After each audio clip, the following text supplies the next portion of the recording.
Turn it up, swashbucklers. You're listening to Under the Crossbones, episode number 149. My name is Phil Johnson. I am your host for the show each and every week. Thanks again for tuning in. Thanks for telling your friends and visiting sponsors and making sure you're subscribed and sending donations and all that other cool stuff that you do that helps me keep the old boat afloat. I appreciate it. My guest on the show today, Michael LoPresti, who is the leader of the Rogues Armada and one of the earliest Jack Sparrow impersonators. So we're going to dig into what it takes to keep an armada of pirates together these days, and about the early days of Jack Sparrowing. Jack Sparrowing, that's a hard word to say. We're going to talk about Jack Sparrowing about and how that business has changed, and all sorts of great stuff. It's a really great talk. You're going to dig it. I'm coming today to you from my cousin's house in Seattle, where I'm hanging out for a couple of days, doing some gigs around the Seattle area, a whole bunch of stuff. Portland was great. Pendleton was great. Seattle has been pretty darn good so far. I did my first show in Seattle last night. Not my first show ever, but first show on this run. Ended up doing a couple of sets at different places last night, and it was good. It's the first time I'm trying some of my new hours material in this part of the country, and it's like I've said previously, it's material that makes some people uncomfortable, and this is a city of sometimes uncomfortable people, and so it's been an adventure trying to see how it translates, how it works out. I've done it in other parts of the country, and it's all coming together, but it's been interesting to see how people react to me talking about things that, in general, they think I shouldn't be talking about because I don't have permission to, but it's about gaining that permission from the audience. Anyway, that's all coming up. You'll see it when my new special comes out next year. It'll be good.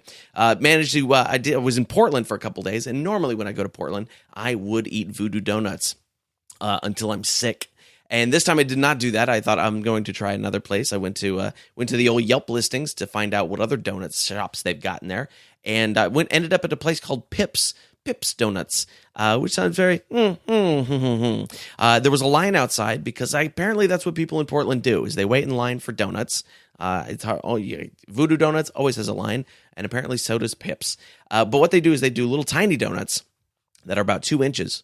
And and then they put like a what would be a filling. They put it just directly on top of the donut. They kind of fill the whole of the donut with the topping, and so they did like a maple bacon puree, tasty, a raspberry, Nutella sea salt, things like that. So yesterday morning, I ate a dozen of those for breakfast, which I do not recommend for breakfast because it's not healthy, but they were super amazing donuts. Yeah, they were really good.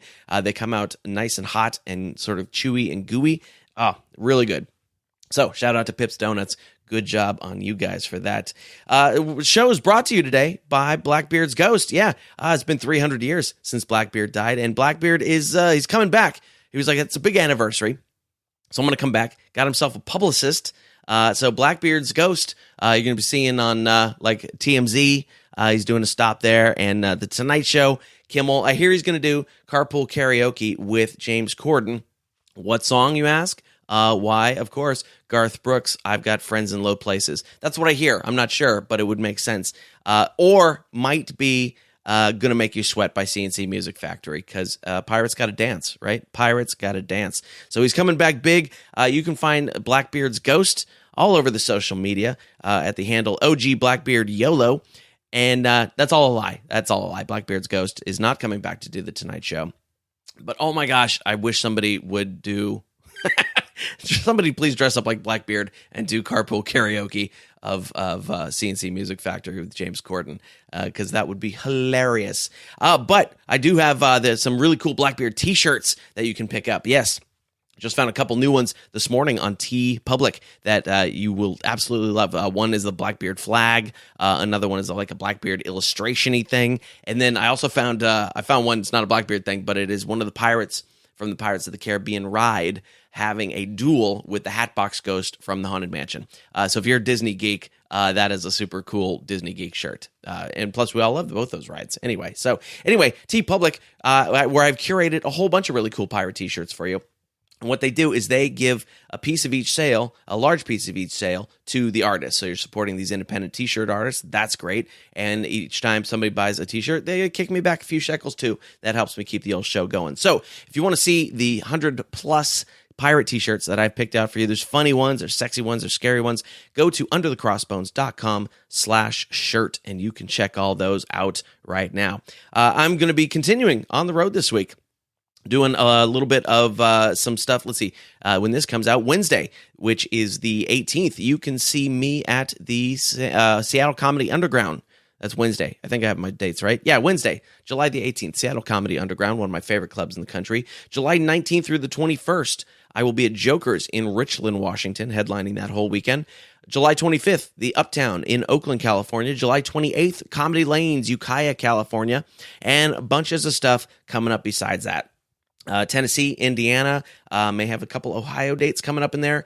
Arizona, Nevada, just booked those. Edmonton, Canada, that's coming up in October, I believe. And I'll be back in Oregon and Washington later in the year as well. So a whole bunch of stuff. You can find out where I'm going to be telling jokes and singing songs. Go to underthecrossbones.com, click on the tour dates button, and you can find out where I am going to be. If you're enjoying the show, I hope you are.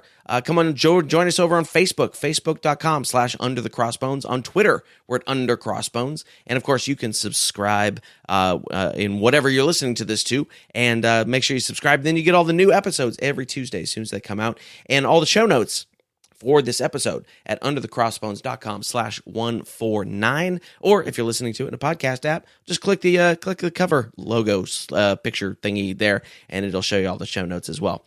If you'd like to help support the show, that would be awesome of you. You can always visit sponsors to do that. That is helpful. Buy yourself a t-shirt or whatever. But if you want to do it other ways, you can come on over to the support page, underthecrossbones.com/support. There's a PayPal box there. You can leave a whatever size donation you would like. Figure maybe the price of a bottle of rum, something like that, and whatever donation you would like in there is fine. If you're going to Amazon, it's Prime Week, right? Catch a little bit of Prime Week. It's no Prime Day anymore. Now it's like Prime 3 days. There's an Amazon banner there. Click on that Amazon banner. Go buy yourself something nice, and Amazon kicks me back a few pennies, and that helps the show as well. If you want to be a sponsor of the show, if you would like the listeners to come see what you have to offer, you can do that too. Again, go to the underthecrossbones.com/support. There's some information there. You contact me. We'll get you all hooked up. All right. So let us dig into my interview with Michael LoPresti here about the Rogues Armada. Very nice guy who I was turned on to by Jay Tucci. Jay is also part of the Rogues Armada.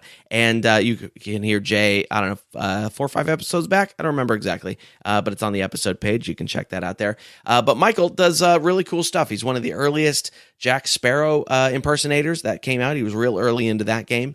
And he has built a Lion's Den, a Lions Club version of pirates for pirates all over the world. And we're going to talk about that and what he's doing and what his vision of the future for that is. And it's all really great stuff. All right. So let's get into my interview right now with Michael LoPresti from Rogues Armada. I am actually in about an hour getting ready for an event tonight. I have a Jamaican festival, a Caribbean festival in Boston. They're doing a rum and ale tasting. Oh, nice. So Captain Jack's going to be wandering through as everybody's testing out the different rums. So okay, that sounds fun. That kind of just came up this morning. Yeah. Really? It should be. It's a nice outdoor event. Yeah. So very last minute. Very last minute. I'd been in talks with them. We just couldn't put it together. And then this morning they said, "Hey, you think you can swing by tonight?" Yes, I have something to do first, but yes, I can. Well, that's the magic of having a solo act, right? Yeah, it is. It is helpful. I mean, my wife is sort of my manager in terms of that. She makes sure that I, dot all the I's and cross all the T's and send out agreements and all that stuff. And I just send messages to everybody I can, and it works pretty well. You can take those last minute things when you don't have to ask other people's permission. I like that. Yeah, you have to be careful during the workday, because I really probably shouldn't be answering those emails at work, but Funny. So tell me a little bit about what the Rogues Armada is. Yeah, absolutely. Absolutely. So the Rogues Armada is what we call an international alliance of pirate performers. It started off with a group of us here in Massachusetts. Small group. We, as go to Ren fairs, go to pirate events, meet people, hey, let's hang out, let's do an event sometime. And little by little, we said we should really call ourselves something. Uh-huh. And I came up with the name and put up a Facebook page. By now, and that was a few years ago. That was, I want to say, that started in 2008, Okay. 2008, 2009. We now have online. We've got 1,050 members worldwide. Wow. More than that, because there are a lot of our members who maybe don't have Facebook, or they're part of what we're calling member crews. So there is a crew that signs up and says, yes, we are an Armada crew, but not everybody on it necessarily joins our Facebook page. So I see. realistically, we've got about 1,500 people worldwide. Oh, wow. That's crazy. Is Yeah. the largest Yeah. concentration of them there in the Northeast where you are in that Boston area? Definitely. Yeah. Just because, it's all spreading out from here. But so in this area alone, I think we've got maybe 150 to 200 members Okay. throughout New England. Up and down the East Coast, a large group in Florida. Then it spreads across the country. But we've got people in England and France and Italy. We have one guy who is actually stationed on the South Pole. Huh. The joke is he probably doesn't get a lot of pirating done in the middle of Antarctica. Yeah, That's so funny. we're literally everywhere. That's really cool. So I was looking at your site today and I was like, oh, it's now I get the name. It's a bunch of independent groups and you're sort of affiliating with them. And then I was like, oh, Armada, duh. Yeah, you've got it. We've had people say I don't understand, why is it how can you be a rogue in Armada? I said, no, that's exactly what it is. It is a collection of, we don't charge dues. We don't, everybody flies under their own colors. You do your own events. We do like people to say, I am part of the Rogues Armada, Uh-huh. but they're all independent. They're either parts of crews. They might just be, some guy or some woman who does pirating wherever. So it really is a fleet of independent people. Huh. That's interesting. So what does a group or individual get out of being part of the Armada? Well, locally especially, we have larger corporate events that happen. We have larger television events and charities and things like that. For example, when the tall ships came to Boston Uh-huh. last year, the tall ship, it was the largest tall ship parade to ever come through the city. Um, the Boston Harbor Association had us come down, and members of the Armada got to go out onto the islands. We got to tour the ships. We got access that other people don't get. Okay. And that's kind of the idea. What it really is for people in other parts of the country and other parts of the world is, I call it a sort of a Lions Club for pirates, or an Elks Club. So you can go to a different city, and if there's a pirate event going on, and identify yourself as being a member of the Rogues Armada, chances are good there's somebody there who is too. And you can network and find new people and really meet a bunch of people who have the same interests as you. Nice. Yeah, because I was looking at it and I was like, oh, I wonder if it's like an Elks Lodge or like a Lions Club, like you were saying, or if he's building towards a booking agency of some sort. And that doesn't appear to be what you're doing. And then I thought, why hasn't anybody done that yet? Why is there not a dedicated pirate booking agency? Did that ever cross your mind? Yeah, absolutely. It's and technically we can do that. We've had a few messages from people in other parts of the country saying, "Hey, I'm interested in somebody in New York." Uh-huh. And what I'll do is I'll send it their way. I'm not booking them myself. Right. As time goes on, if it becomes something where I'm doing a lot of legwork for them, sure, I'll book them. I'm not looking to get rich off of this, but you never know. So, tiny commission, and that is ideally what will happen. I would also like to get larger events. Not, I wouldn't say Gasparilla, but larger Rogues Armada events, almost conventions, to get people together and see what everybody's up to, and get them, especially crews that are just starting, crews that maybe have been around for a while but need to kickstart what they're doing, and get them in front of corporations, in front of charities. Interesting. And the more people you have, the more network you have, the kind of more leverage you have. Yeah. Now, that's interesting. When you visualize something like that, and you're saying you're trying to put them in front of charities and corporations and things like that, what do you think those charities and corporations are looking for in a pirate group to make their event more interesting? Because I'm always curious about that. Because when I do corporate and charity stuff, I'm doing stand up or I'm singing or I'm doing something like that, and I'm always curious about what the businesses and charities find as an appeal to having a pirate group there. What do you think that is? Oh well, it varies from group to group, of course, but it's something different. Even though from our perspective, there seem to be a lot of pirate performers. A lot of these organizations, it's a novelty for them, Uh huh. where they have children come in.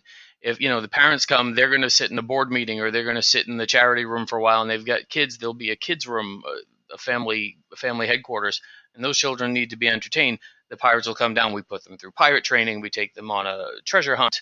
All of that stuff, and it's very different from just having, not to put down any other forms of entertainment, but it's very interactive and it's exciting for little kids. Uh huh. And you know what? The adults get a kick out of it too, especially when you start getting the pirates who maybe are better known. Uh huh. They're portraying a famous character. People just love to jump in and take pictures. How many times I've heard what's a pirate's favorite letter joke, and you know, but to them, that's, oh, I get a chance to interact with this pirate, and Right. it just makes it interesting, other than just sitting and listening to how well the business did this year. Right. Yeah. That's funny because people always do want to interact. I mean, the parallel to the comedy world with that is people will come up to us after the show and go, "I've got a joke for you," and we always cringe when that happens because every single time, it's like the most horrible, racist, horrendous joke that and then they go, "You can use that in your act," and it's like, why? What about my act made you think I would use that? Oh, thank God! This is the break I've been waiting for you. Right. And it's always just like, oh, well, I need to walk away now because you're a horrible person, Well, one thing I've started doing, and I'm waiting for other people who are pirate performers to start stealing this. But when somebody comes up to me and says, "What's a pirate's favorite letter?" I say, "Why?" And they say, I don't know. I'm just asking. Well, I'm telling you why. And just confuse the hell out of them for 2 or 3 minutes just for fun. I love it. That's so funny. That's so funny. So, do you have any particular gigs that have stood out to you as either the oh my God, I never want to do that again, or the opposite, the really what would have been some of your favorite types of gigs? Oh yeah, boy. So I've been doing this. My wife and both been doing this since 2000s, and yeah, there's all kinds of things. My very first event I did, this very nice man hired me for his daughter's, I want to say 18th birthday. Of course, I got there, and the daughter was just humiliated as much as she could have been because just prior to my getting there, he had a Winnie the Pooh character come in. So he's bringing in all the things that his little girl used to love 4 years ago or 5 years ago, and now she's 18 with her boyfriend and her friends there. I walked in, she wanted nothing to do with me. Right. And everybody else was great. The little kids, the grandparents, everyone. Of and then course. after about 20 minutes, the father came up and tapped me. He said, this has been great. Thank you. But I think we're all set. And I said, well, I'm really sorry. Is there a problem? He goes, no. You're great. But we just found out my mother got rushed to the hospital. So we're God. stuck. So that was not my shining moment for for an appearance. Wow. But on the other hand, we did an event for the Boston Floating Hospital for kids who were in there long term with illnesses, and they came up to a common room, those that could, for health reasons, where you're not really allowed to go from room to room and visiting the way Superman might, because we just have so much stuff on. They're Right. concerned, but we had a lot of kids wheelchair bound or had amputations or whatever, and for an hour they got to play with us and be pirates and forget all that stuff, and that was the best. Yeah, that's amazing. Yeah. I have taken to warning people that when I went for private gigs and things like that, even corporate stuff, I go, I am not to be a surprise because it doesn't work. Yeah. Ever. Yeah, I always ask them when it's a birthday party in particular. Corporate events, they almost never tell them in advance. And there's a good 20 minutes of people looking at me and say, who is this vagrant who just walked in and is, coming up and talking to us? Right. And of course, in full Captain Jack mode, I already look like I've been drunk for a week. So I'm not. I'm one of the cleanest people in reality you'll ever meet. But you have to do the gig. And for little kids, it's different. I ask them, the parents, whether or not they know I'm coming. And that can work either way. Some kids are surprised and they're just excited for the rest of the day. Some kids are terrified. And, we had one party.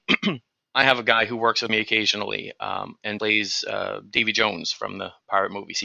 He built this unbelievable latex mask. Okay. He's already 6'3". He's just this giant guy. And on top of it, he's got an octopus mask and that moves. It's not a latex mask. It's him. And a hat that goes up another 7 or 8 inches. So he fills the room. Wow. So I got there and the kids were excited. This one little boy was very timid and he's like, I don't like this. I'm not sure about this. And I kind of talked him down. And I didn't get a chance to go tell Davy Jones waiting out in the wings, please take it easy when you come in. So he comes in, bursts through the door. What are you doing? And he's just screaming. And the little kid, I would like to go home now. and disappeared. And it took the remainder of the party for me to calm him down. Oh my gosh. That's, yeah. Yeah, Christopher Titus, the comedian, he actually does a really great bit a couple of specials ago where he was Darth Vader doing children's parties, and it lasted one entire afternoon before he got fired. It's a hilarious bit, but it's very much along those same lines that he just terrified everybody. Yeah, you have to be really careful. I asked them, are there any children who have, attention deficit? Any kids who are high strung? Anybody? I try not to frighten them. Yeah. But by nature, it's a little overwhelming, so I really try, but you can't get all of them. Yeah. Oh, certainly. And it's not even so much scaring them. Like you said, it's overwhelming, but it's visually overwhelming. Oh yeah. And for those types of kids, that can just be way too much for them. But that's interesting. So let's go back a little bit. Tell me about where'd you grow up? How did you get into the pirate thing? Sure. So I've lived my whole life just outside of Boston, Massachusetts, and my wife and I she is a trained actress. I have dabbled in it. We worked for many years in improvised I don't want to say dinner theater because we weren't serving the food, but there was an Italian themed wedding show in Boston that ran for many years, and it's all crowd interaction. Okay. So we did that, and so I sort of built up my improv chops doing that. And we would also go to Salem. We live about 20 minutes away from Salem, Mass. For Halloween every year. And always come up with costumes. And one year I said, we saw the first Pirates movie, and I said, I kind of like to give that a try. That character looks like fun. Cobbled together what I look at now and say, God, it was just an awful costume at the time. But they weren't selling parts. There was no, you had to make everything. There was no place that you couldn't go to Etsy and buy whatever. And it was just a Halloween costume, but I kind of studied the character. We went out there. We got a really great response. Told a friend of ours who ran a party company at the time, Princesses and things like that. She got me that first gig with the 18-year-old in the Winnie the Pooh. Okay. Oh my God, that was the first That gig? was the first one. And wow. How I decided to keep going from that, other than the fact that I got paid the full amount for 20 minutes worth of work, that kind of kept me going. But once we did that, we said, well, you know what? Let's just do our own business cards. Let's just do it. And we'll go to Ren fairs. There's a pirate fair coming up. We'll go to that. And it started from there. And little by little, we started getting party requests. And, my wife, as I said, is a trained actress. So she started doing it with me. And as we went to these different events, we started meeting people. And they joined up, and we just haven't. Our whole life is pirate stuff now. That's great. So was that? I assume that was like Tony and Tina's wedding you were doing early on. It is similar, yeah. It's called Joey and Maria's wedding. It's basically the same kind of show, but it ran in Boston for many years, and through that we got to go out to we played in the Comedy Store Oh, okay. on Sunset Boulevard. We got to travel quite a bit doing that, and like I said, just build up your improv skills, which is the majority of what I do when I do a Captain Jack Sure. event. It's people just want to talk to you, and I can recite from the movie. I know all the lines, but you have the movie for that, and nobody does it better than him. Right.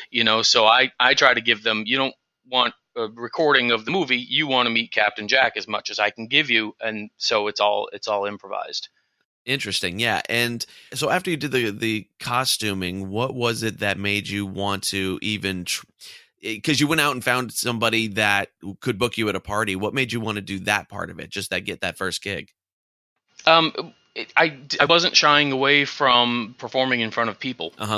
So that was not a problem, and the shows that we had done that we were doing with the comedy show, with the dinner show, were 3 hours. And this woman our friend who ran the business said, for an hour, you could probably make more. And it's just, just go talk to them. And I said, sure, why not? I didn't have the stage fright. I enjoyed playing the character. Let's give it a try. That makes sense. And as it turned out, like I said, it wasn't probably the best. I don't want to say it wasn't the best performance. It just wasn't the best environment for that first party. But even so, the people who did interact with me were having fun, and so was I. So okay, it seemed like a pretty good thing. Yeah, that makes sense. So when you first started doing that, you would have been one of the earliest Captain Jacks running around and doing this thing. Now we're leaking Captain Jacks out of every orifice. How has that changed the business for you? Yeah, it has changed it a bit. The reality is, though, to us, it seems like they're everywhere, but people who book parties, they're not seeing hundreds of them. And in this area, where I am, it's not like in California or in Florida. I mean, they are every 3 citizens is a Jack Sparrow impersonator. But where I am, there's a handful of us. I'm a trained actor, and I can impersonate, and people say that facially I resemble what I'm doing. So and I think that's really important. So I think that gives me a little bit of an edge. I have the acting experience. I'm not just showing up in a costume, and people see that.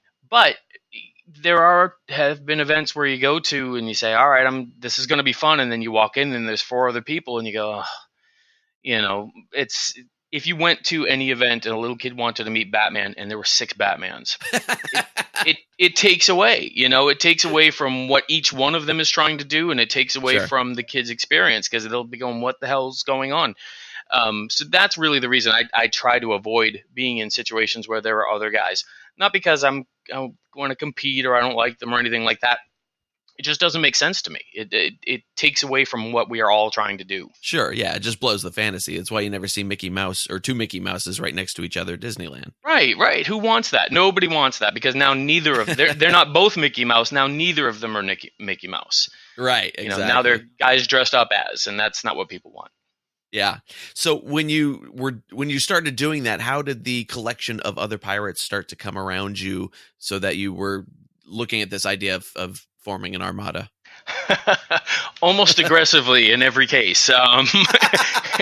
Jack's character just tends to attract that. So the first person we really ran into is a friend of mine whose character's name is Commodore Weirdbeard.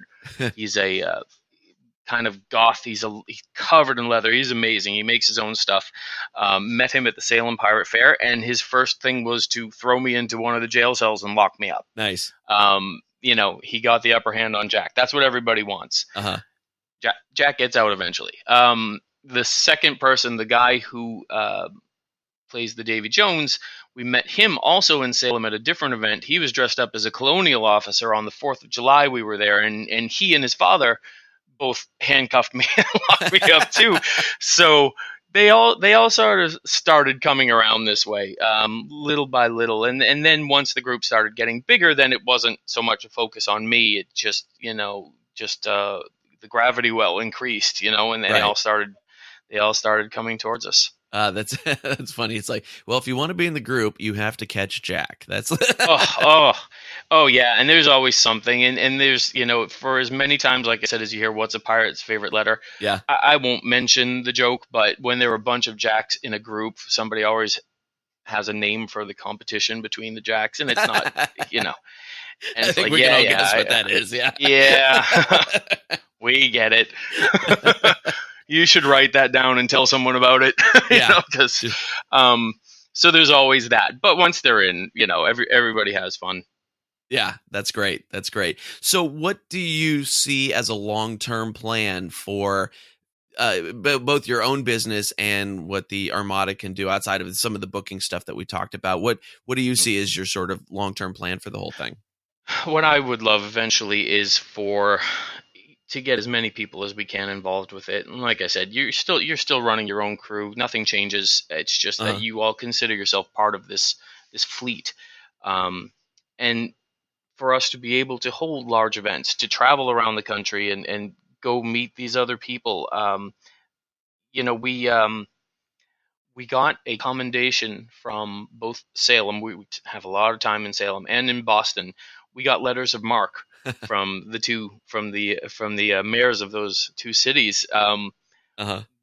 We want to be involved in the communities, and yes, you got to keep the lights on, and you have to do events, but we want to be able to do charities. That's a really big thing. We've done a lot for the Dana-Farber Cancer Institute. Uh-huh. And that's important to me. I want to see almost every pirate performer I come across who, if he or she are not in the Armada, they know who we are and they're interested in it. Uh-huh. And just to be a network. And then who knows from there? It's who knows? I have this idea for doing a public access, um, movie night. Have a couple of pirates badly watching B-rated movies, and Oh, that'd be who great. knows? I think there's a million things you could do with it. Yeah, Yeah. yeah. So, but for now, it is just an organization for us to all get together and do what we enjoy doing. Nice. That's fantastic. So, outside of going to play in Faux Jamaica this evening, what kind of events do you have coming up over the next couple months? Yeah, we have. We try to keep them nautical themed as much as possible. It's we really try not to be the go everywhere and do everything, because I think Uh-huh. that takes away from the experience. But um, in this area, we do have a breakfast with pirates at a local baseball team. Again, right off the bat, nothing to do with pirates or maritime, but for little kids to come in and have that day. We're doing a few events with Boston Harbor Islands. They do a free ferry day. There's one day where they bring everybody out to I think it's going to be George's Island in Boston Harbor, and just doing pirate training out there for the day. Um, we work with Zoo New England. We're going to be doing a pirate day with Zoo New England towards the end of September. There's a lot of events coming up, That's great. and what's nice is that I don't have to be at all of them necessarily. I'd love to be, but I can't be. And so, hey, if I've got something, whether it's a paid event for my friends, or you get something in trade for them, or you just want to go have fun, I can say, would you guys like to do this? Uh-huh. And there's usually a group of people who can. That's great. Really nice. Really nice. Where's the best place online for people to keep track of what you're doing and where you're all going to be? Absolutely. Our website is www.roguesarmada.com. Rogue is Rouges, not Rouge. We get that all the time. So Rogues Armada. Yeah, Rogues, right? What did I say? I think you said ROU. That's all right. See what I just did? That's where the editing comes in. I spelled it wrong to not spell it wrong. I have to assume that anybody actually listening to this show knows how to spell rogue. So ROGUES. I was trying to say don't do that, and I got tripped up on it. And then you can also find us online on Facebook. If you do a search for Rogues Armada, the group. Well, let me see. We've got two pages. One of them is facebook.com/The Rogues Armada. That's our fan page. Uh-huh. But if you're a pirate performer, you can find our group page, which is also called The Rogues Armada, and sign up. We are pretty lenient in our our membership requirements. As long as you are a pirate performer and you have a decent costume, and you didn't just buy a hat to go on a pub crawl, you're actually a pirate. we let you in, and there's no dues or anything. Fantastic, man. Well, this has been great. I'm glad we got to do this. Sounds like a really cool and interesting group, and I hope if people out there listening are not involved yet, I hope they will get involved. Thank you. Me too. And if they can contact us on our Facebook page, send us an email. We're always happy to talk, and I really appreciate you talking to me tonight. You bet. Sounds great, man. Thanks. All right. Thank you. And there it is, friends. That is my interview with Michael LoPresti from Rogues Armada. Fun stuff. Did you learn some new things? Did you hear something that you liked or something you would like to comment on? See, when I listen to podcasts, man, I want to jump into the conversation constantly. And it's mostly what I listen to on these long drives when I'm on the road. And I'm always like, oh, I wish I could have jumped in right there and said this, asked this question or made this comment or whatever it is. Well, you can kind of do that if you'd like. Come on over to the Facebook page. Facebook.com/underthecrossbones and tell us what you thought. Ask your questions. We'll be hanging around there and happy to talk to you and answer questions and all that kind of stuff. And so do that. That's Facebook.com/underthecrossbones. If you're a Twittery person, Twitter.com/undercrossbones. You can always catch me over there too. We are, of course, sponsored today by Pirate Radio, the Treasure Coast, WKKC-DB, playing the best music of today's hits and yesterday's classics, and Pirate Radio Talk, playing the best pirate radio shows, including Under the Crossbones, 24/7 and commercial-free. So to listen, just go to pirateradioTheTreasureCoast.com or grab the Pirate Radio WKKC music station app for your phone, and that's for the music station, or you can go to pirateradiotc.com or grab the Pirate Radio Talk app, and those are the talk stations. And, of course, you can hear Under the Crossbones on both of those. You can even yell at your Alexa, hey, Alexa, play Under the Crossbones podcast or play Pirate Radio of the Treasure Coast, and Alexa will obey your every order. Unless you don't word it exactly correctly, then Alexa will not obey any orders ever. But yeah, go yell at an appliance and you can listen to Pirate Radio of the Treasure Coast and Under the Crossbones. All of it brought to you by iTreasure Radio, the very best digital media from independently owned stations at iTreasureRadio.com. It's festival season. If you've been out and about, you've been hitting the festivals, doing things, I would love to hear some of your stories. I think that would be cool. Give me a call on the Under the Crossbones voicemail. It's 408-599-2733. Again, that's 408-599-2733. Leave me a little voicemail there. Tell me your story. It was something cool you saw at a festival. Maybe you saw an awesome band that we should know about, or you just got a great story.